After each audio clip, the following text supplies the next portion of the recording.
Well, hello and good morning, good evening to all of you, wherever you might be. This is Dr. Nilesh Mehta, joined by Archan Mehta, Dr. Jalal Baig, and Professor Anand Desai. We thought that we would preview the Champions Trophy, a tournament that was almost kind of forgotten in a sense. We are returning to the Champions Trophy after 8 years, believe it or not. This is going to be played in Pakistan and the United Arab Emirates starting on the 19th of February until the 9th of March. There are two teams, two groups rather, and there are a total of eight teams. Unfortunately, West Indies and Sri Lanka are not in these eight teams. So, Group A consists of India, Pakistan, Bangladesh, and New Zealand. And Group B consists of Australia, England, South Africa, and Afghanistan. Other than England and Afghanistan, let me tell you, each team that I have mentioned has won the Champions Trophy at least once. So Afghanistan and England will want to make some noise. Now, the top two teams from each group will go to the knockout phase, and the winner will be coming home with a $2.24 million check. This is, of course, an ODI format event. Let's go through some quick news of each teams, guys. India is going without Jasprit Bumrah. Harshit Rana has replaced Jasprit because of his recurrent back injury. Pakistan, of course, hosting the major multi-nation tournament after nearly 3 decades. So the fans from Pakistan and, of course, Dr. Jalal Beg would be very excited. And more importantly, coming off that massive 260-run partnership for the fourth wicket between Aga and Rizwan, and of course the highest ODI chase for them. Bangladesh, of course, a team in transition after Tamim Iqbal and Shakibul Hassan, and now, of course, carrying the load for the Bangladesh team, of course, is Shanto and Mehdi Hassan and Taskin Ahmed. New Zealand, there was some news about Rachin Ravindra getting hit, and then some issues pertaining to that, but they are also a team that is going to be threatening, and we'll briefly dive into that in a moment. Australia, a team without a lot of their bowlers. Steven Smith will be the captain. Of course, no Mitchell Stark, no Pat Cummins, no Josh Hazelwood. Marcus Stoinis has retired from the ODI format. They have a strong batting lineup, a weak bowling lineup. But Australia obviously never count them out. They were the 2009 Champions Trophy winners. England, no Ben Stokes, guys. No Ben Stokes. Ben Duckett has passed the fitness test. Joe Root is back in the ODI squad for them. South Africa, watch out. Their title drought has continued. As we all remember, just in 2024, they were in two finals, the men's and the women's T20 format, and lost both of them. So this is a year where they have two chances, the Champions Trophy and the World Test Championship in June. Afghanistan, Rashid Khan would want to make a statement. Mohammad Nabi, the oldest player of this particular tournament at the age of 40, is still going great guns. And of course, Noor Ahmed.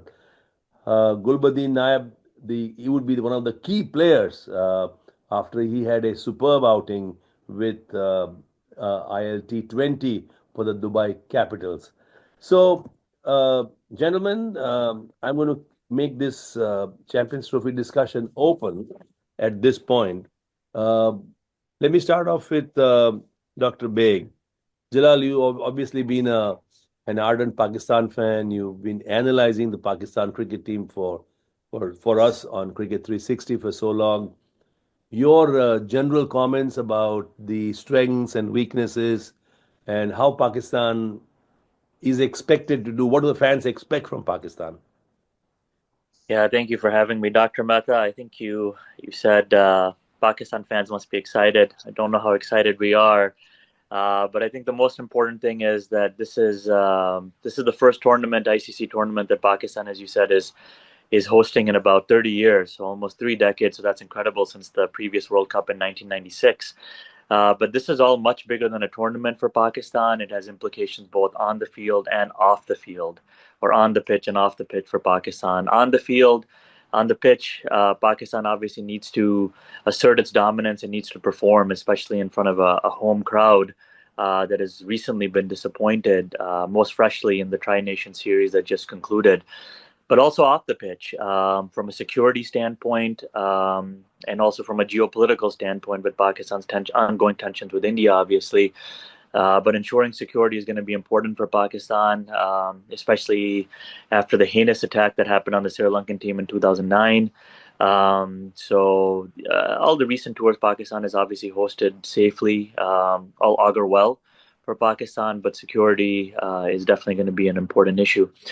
Um, I think when we talk about Pakistan, the first thing I can say is that they recently showed their dominance against Australia and South Africa in Australia and against South Africa in the ODI format. And that was very heartening for Pakistan and Pakistani fans. But then at the same time, once they returned home in this Tri-Nation series, they got trounced by New Zealand twice, losing in the group match and then losing also in the final. So there was a little bit of encouragement coming in, and then seems like reality may be setting back in, unfortunately. Pakistan will take heart from the recent play of Fakhar Zaman. He returned a big gaping hole in the opening slot for Pakistan. And Fakhar Zaman is known as a big game, big tournament ICC player. He performed well in the Tri-Nation series. Mohammad Rizwan did well. Salman Agha as well, as you mentioned, especially in that mammoth chase that Pakistan pulled off against South Africa. That was something. That was incredible. And again, the arrow was pointing up, and then it came right back down with that unfortunate performance in the final. So I think the next important thing after those positives is to say what Pakistan is losing out and where the negatives are. And I have to start with the injury of Saima Yu.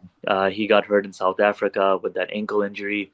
He was quickly becoming that generational modern talent that Pakistan had expected him to be. Unfortunately, that horrible ankle injury while fielding. He made the ICC 2024 ODI team with his end performances against Australia in Australia and against South Africa in South Africa. So those were some incredible performances, and he leaves a massive hole in that opening slot with Fakhar Zaman. And that leads us right into who's going to be filling that other opening slot, and it's Babar Azam, who unfortunately is most comfortable in that number 3 position. He doesn't do well in the opening slot. He didn't do well in this Tri-Nation series. And Babar Azam, though in his prime, or should be in his prime at the age of 30, is a man in decline. He's starved for runs. Shubman Gill is knocking on the door of that number 1 ODI ranking right now, so that's slipping out of Babar Azam's hands. And he's an individual who's gone about 530 odd days without his last century. I think his last century came in August of 2023. So these are bad times for Babar Azam, and definitely unsettling for a lot of Pakistani fans, some that I know who are in complete denial about the decline that we see from the man. Some similarities with Virat Kohli in India, I imagine. Kohli's doing it in his late 30s, and Babar Azam is doing it at the age of 30. So doing it in your late 30s probably gets a pass. Kohli might be in the twilight of his career, but Babar Azam should be very much in that prime of his career, and he unfortunately just isn't performing as such. Haris Rauf had a side strain, which we don't know how much he's recovered from, and he obviously is part of Pakistan's famous trio of Shaheen, Naseem, and Haris Rauf. But even that trio is struggling currently. Naseem Shah has not been the same bowler since he suffered his shoulder injury in August of 2023. Shaheen looks more like a new ball bowler. Both were hammered in the death overs in this Tri-Nation series, so Pakistan is having definite bowling concerns, specifically in those death overs currently. And Pakistan is lacking spinners. We see that there's an abundance of spinners on other rosters. Pakistan's only carrying one specialist spinner in Abrar Ahmed. Makes you wonder whether Sajid Khan, Sufyan Mukim, who's a domestic performer, Shadab Khan even, should be included in the roster. But they're going with bits and pieces spinners, part-timers, such as Khushdil Shah and Salman Ali Agha, hoping that these part-timers can fill the role of a specialist, which I don't know if possible. So it brings down to concerns that is this the right combination for Pakistan? Do they need a specialized opener instead of playing with Babar Azam? They could have had Imam ul-Haq, Shan Masood, maybe brought Abdullah Shafiq back to play as a specialized opener next to Fakhar Zaman. They brought back Fahim Ashraf, a failed talent who's getting an inexplicable opportunity again. Amr Jamal was an obvious choice as a pace all-rounder that they could have used, and obviously we talked about the specialist spinner. So in sum, Pakistan is again as Nasir Hussain said best. 1 minute down, next minute up. I think it's a team in decline across all formats. They finished last in the World Test Championship. They're near the bottom in the T20 format. And I think we're going to probably see something very similar from them in the ODI format, but they're going to settle near the bottom. So I'm not expecting a semifinal berth. The home crowd is going to be there, but I think we have to be realistic. I And if mean, you're failing in two formats, you're not going to do well in ODIs either. I I mean, mean, you talk playing at about home. glass half empty. You Yeah, are like here, the glass is almost like quarter, quarter, quarter full. Maybe I'm a quarter full. hardly any beverage inside. Archan, you had No, a I mean, it is interesting to hear Dr. Jalal say about I would have assumed that one of the strengths for Pakistan is playing at home, which offers them a significant boost. They can use the home pitches to their advantage, particularly for their pace attack. But if the pitches are too flat, the pace attack is effectively could be reduced, and Yeah, specifically with their one spin with Abrar is it's not definitely enough. a thing. Not enough. Not It's enough. It's not enough. And you can act like Khushal Shah and Salman Ali Agha can fill that void, can fill that hole.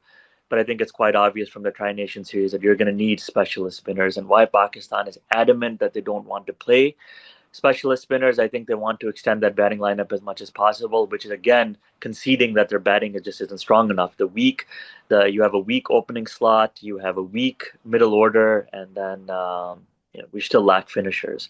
So I think trying to extend the batting lineup at the expense of bowlers is going to come back and hurt Pakistan. The Pacers, I think, are more functioning on reputation, old reputation, than actual performance. Unfortunately, I think we love to talk about Shaheen Naseem, and there was at one time Shaheen Afridi was right next to Jasprit Bumrah, and right. I would have supported that.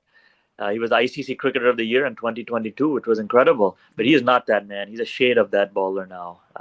So what happened? What And happened Jasprit there? Bumrah is just astronomical, obviously. But what happened there with Afridi? I think there are a lot of theories. The pace has fallen in Shaheen Afridi.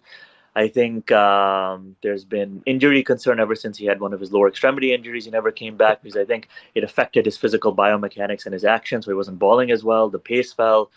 There were concerns about in and out of the captaincy, so the captaincy was given to him, and then he was pulled from him, so that was another issue. And then his father-in-law, Shahid Afridi, was trying to make him a bowling all-rounder. He started focusing on his slugging. So there are a lot of theories on where it all went wrong, but the pace is down. He's been reduced to more of a new ball bowler. He's not doing well in the death overs at all. He was absolutely hammered. I think in that first match against New Zealand, he went for 88 runs, and of those 88, he gave up almost 50 in the last three. Oh, So he is that puzzle, that enigma that none of us can answer. He's 24 years old. He's another person who should be flourishing, absolutely flourishing right now. But he has been a person in decline across formats, including ODIs. That's I the know thing that. with Pakistan, I know right? that. Like you never know what team shows up. That's Yeah. the I guess that's the beauty and the beast for Pakistan is like you never know what team show up. Like I was saying, it's a very mercurial side. But one Yeah. thing that I'm excited to kind of see in this tournament is Salman Ali Agha, and he is the X factor of both with the ball and the bat from my perspective. Yeah, I think the X factor definitely. Rizwan seems to have this uncanny ability to play to the situation. He can accelerate when needed, he can consolidate when needed. So I think Rizwan showed that, especially in that chase against South Africa and that match, which was incredible. And I agree, Salman Ali Agha is shown himself to be an excellent batting all rounder, very handy in the field. So he's a player that I really like, but I don't know if their talents are enough to fill the gaping holes that we see in Pakistan. And we love to call Pakistan mercurial. We love to say we don't know which team. And I think these stereotypes need to be thrown in the dustbin, because I can tell you, I know which Pakistan team is going to show up now more often than not. And it's unfortunately not a very encouraging one. But we remain hopeful. As Archan said, we have home field advantage. We'll have the crowd behind us. I just don't know if our combination is right. And there's just a very unsettled coaching and selectors. So even that administrative level, selection level has been very, very unstable. And obviously that spills over and starts affecting the team as well. If Babar Azam can come good, I think that'll hopefully boost our chances a lot. But that's a big question mark. I think we have to accept Babar Azam for who he is right now. And whether it's a mental issue, whether it's the in and out of captaincy, he is just not playing like Babar Azam should. And again, I think he's surviving more on reputation than anything else. And the question is coming up, is he a man that can be dropped, which is something unthinkable, unimaginable. No. But those are the You know, conversations that are going you on in don't Pakistan circles. you don't drop the Azams and Kohlis of the world. I know that you have to run for your birthday function, but if you were to pick the two finalists, as things stand today, Yeah. who would you think the two finalists might be? I like India. I think we always have to like India. I think their combinations are good. I like what they're doing with the spinners. I like their aggressive approach. And though Jasprit Bumrah not being there obviously is one of those massive holes in the lineup, and I think India has gone as far as Bumrah has gone. I think there's enough talent there, especially with the spinners and batsmen to pull them across. And I really like what New Zealand has been doing. I think New Zealand was playing very well against Pakistan, and to defeat Pakistan as convincingly as they did in this Tri-Nation series, I like New Zealand, and New Zealand is a good ICC tournament team. So I'll take India and New Zealand. Yeah, that Anand, coming to you, while Jalal is here with us for a few minutes, uh, how is India prepared for this Champions Trophy? Hi. Well, India is, I mean, if you, they've played Test cricket recently. They haven't had a lot of success. In fact, they've had a lot of failure. They've won the T20. So, in the shorter format, they have done well. In the longer format, they haven't done well. So one would think that in the shorter format, they and then come to think of it, that's the only. It looks like it's the only format that the Kohli and the two legends of the game, Indian legends of the game, Kohli and Rohit Sharma are going to be sure of playing. They're retired from T20, and so I think there should be enough motivation, at least as far as these two people are concerned. And then there is a lot of others who are who should have the motivation to make a name for themselves. Basically, these tournaments are a time when everyone and India look at. I would look at all the Asian teams basically, but I would say in particular India, they have the chance to make a name for themselves, and that's how I look at it. So I would think that each of the players. With Bumrah not there, there is enough opportunity for the others to kind of show up and perform. So I mean, how well they are prepared, I guess. I would love to be a fly on the wall. I really don't know how well prepared they are, but India again is on the day that they perform, they really kill it, as we saw in the 2023 World Cup. But on the day that they come down, they really come down as well. So but I think it is 2 steps up and 1 step down, unlike Pakistan, which has 2 steps back and 1 step up. So it's just that's the difference that I see.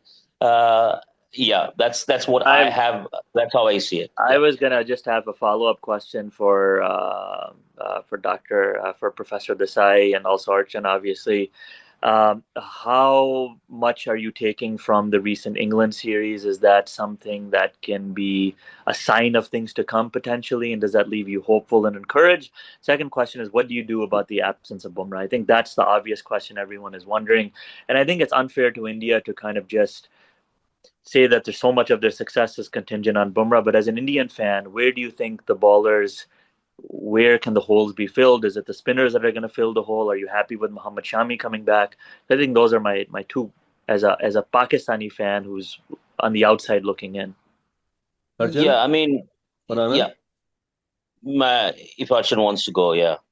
Yeah, I mean, it's see, 1-day format is a completely different format as compared to the T20Is and the Test. Yes, there has been scars of recent BCG trophy, but BTG Trophy, but India has been very formulaic. It's like the Bollywood masala films, right? Like, where, boy and a girl meet, they fall in love, there's family drama, villain comes in, misunderstanding, separation, and eventually it's happy ending with, victory of good over evil. It's very similarly very formulaic for India, where, top three for India, whether it is Dhawan, Rohit, or Virat, for past few years, and recently with Shubman Gill Right. and Rohit, they've been performing for a while.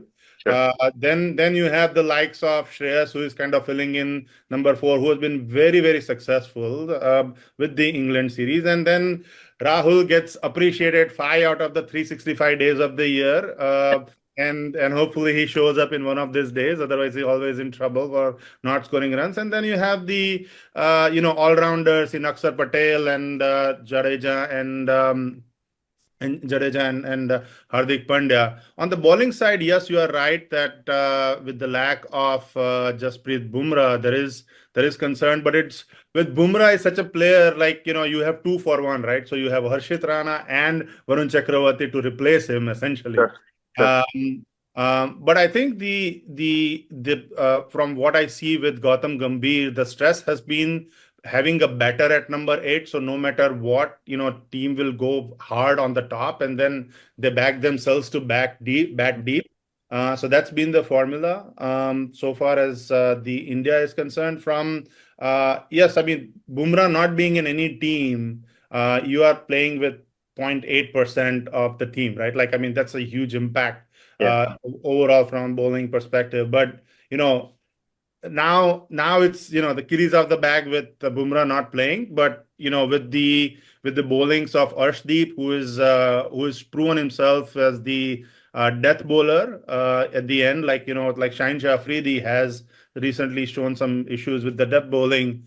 I believe that Arshdeep Singh can fill that hole. Shami on a day, he's not your if India is playing all the 5 games, he's not going to be like all the 5 games a hero material. We need him just for that semi-final, 4-wicket haul that we win against the likes of Australia and whatnot. So he's definitely the bowler to look out for. But he's dropped in pace, but I would say he's like a big game. He's a big game bowler. But as far as the other players are concerned, I think Kuldeep would be the big wicket taker for India in the series.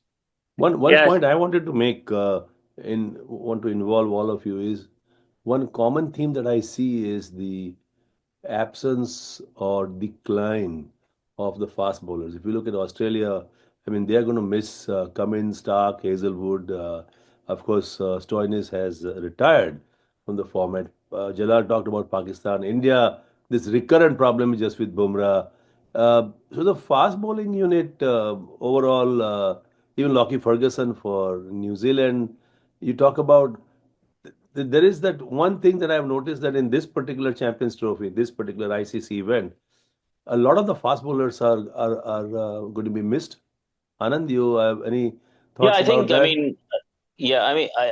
One of the things that one has observed is the emergence or the resurgence of, if one were to use that phrase, of spinners, right? At the expense of you look at spinners playing a much bigger role in general, and if you look at UAE, India is going to be playing a lot of the games in UAE, and I think those are going to be slightly slower surfaces, which is why you have taken the number of spinners that India has. And yes, I mean, in general, I think particularly the subcontinental conditions, I think pacers are likely to play a lesser role. I would think it's the spinners that would play a bigger role, and so I would say the focus would be on spin. For all the teams, I think Pakistan, yes, they've taken only one spinner. And I was just looking at, I mean, Jalal was talking about Kushdil Shah, and I was looking at the entire, Champions Trophy team list. And Kushdil Shah is actually listed as a batter. He's not even listed as an all-rounder. So I mean, that just says it, right? So I mean, I think it just Bumrah not being there, I think is an I'm always glass half full person, so I think it's an opportunity for a lot of the others. I think there will be times and a a cricket crazy 140 crore population. If you can't find good enough fast bowlers, and you're relying completely on that one Jasprit Bumrah, then there's something wrong, right? I mean, there's something wrong in your ability to find talent. So I think it's good that Bumrah is not there, and I think it's just now up to the others, whether it's Mohammad Shami. I think don't forget Mohammad Shami had a great World Cup, had an absolutely stunning World Cup, and so he was coming off an injury. So I guess he would have settled down. The England series was probably just to get him started, perhaps. One would hope. He's a fantastic bowler, in terms of skill, pure skill. So one would hope that he comes to the fore, and along with Harshdeep, one would hope that the pace, because you referred to that, the pace part of the Indian lineup would be there. Although I think it would be safe to say that it's the spin that will play a much bigger role. I wanted to quickly talk about Group B: Australia, England, South Africa, and of course Afghanistan. South Africa is really hungry. I mean, they really want to win an ICC event to make that nation proud. On the other hand, Australia, that uh, never ever count Australia out. England, of course, with Jofra Archer and Mark Wood, if they remain healthy, their bowling unit is pretty decent with their spin department also. But your starting with Archan and then Jalal and Anand, your quick thoughts on the Group B competition. I mean, just quickly starting with Australia, like we talked about, the absence of Cummings, Stark, Hazelwood is a big issue for them. The likes of Labuschagne and Jaser, the Fraser McGurk is a big problem because they're not in great form. The absence of David Warner, a big time game winner for Australia in the ICC events, is of course retired. And the recent defeat 2-0 with close to 100 runs against Sri Lanka is kind of a big concerning with Australia. But they have the strongest record in ICC tournaments, so never count them out. Australia, of course, has lots of anchors and gun hitters with a very balanced bowling lineup in Rabada and Keshav Maharaj and Shamsi and others. They didn't get to the Tri-Nation final, but I don't think they were playing the full strength team at that time. And of course, the age-old the tag that they have of getting into finals and not going all the way through is a big concern. Afghanistan, I really like that team for this Group B, especially in terms of like home-like conditions. Their strong spin attack. Only thing is I'm not too sure about their ODI form. What has been their recent record, and England, I'm not too sure. I'm not counting them given their recent performance against India. Anand, your quick summary of Group B. Yeah, Group B is completely a question mark for me, because you look at England, particularly against spin. You have there are problems that they have historically had. Australia has a weak lineup. Yes, they do tend to do well, and they are big game players. Yes, but having said that, there's question marks. I would look at South Africa and Afghanistan. Afghanistan, what I like about Afghanistan, historically, they've always been known as a bowling strong unit, right? Particularly spin bowling strong unit. but I like what they've done on the batting front. You look at even during the ODI World Cup, we saw for the very first time perhaps Afghanistan batters putting up a great show. So I think I would look at Afghanistan for sure, particularly in subcontinental conditions, particularly in UAE where they have played historically. They've actually played a lot. They've experience in that, and South Africa as my two teams. That's how I see it. Yeah, I don't have too much to add on the Group B analysis. I think they hit it spot on. Australia seems absolutely gutted in terms of the talent that they've lost. England looks like an afterthought. I think they're pretty adrift right now. But I like what Afghanistan is doing, batting that has emerged over time, a great spin approach that they have, and they're obviously heralded for their spinners. And then South Africa, obviously, they're a team that looks very hungry. Like you said, they're in the hunt for ICC trophies.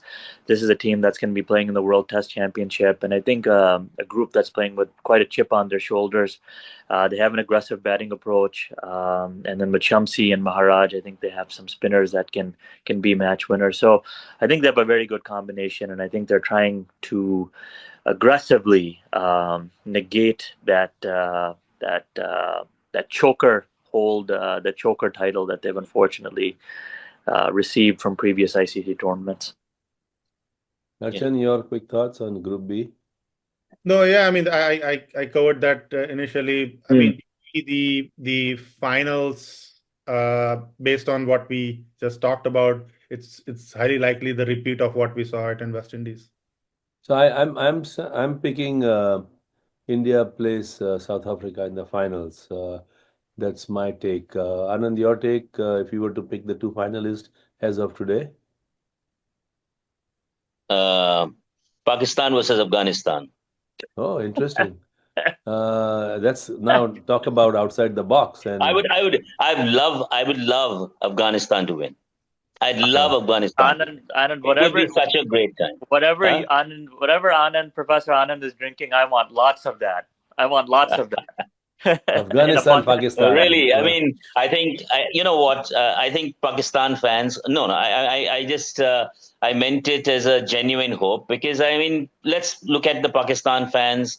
I think they're seeing a tournament coming to their shores after 28 years. They follow cricket with such passion, as much as we've seen in India. So I think it would be lovely if Pakistan gets to the final. That's out of hope for sure. Yeah. And of course, this is by far the biggest fillip that they would need to bring them back, the fans back on. Archan, so Anand has picked Afghanistan, Pakistan. I have picked India, South Africa. Your two finalists. I think it would be India, South Africa, but I'd love India, Afghanistan finals. Oh, so it looks like Afghanistan is in the run. Yep. Well, on that note, I'm going to end the program. I want to thank Dr. Jalal Baig, Professor Desai in Mumbai, and Archan in sunny California. Hope you enjoy the Champions Trophy, and at the completion of the Champions Trophy, we will have a review for all of you as well. Thank you for watching, and have a lovely day. Thank you.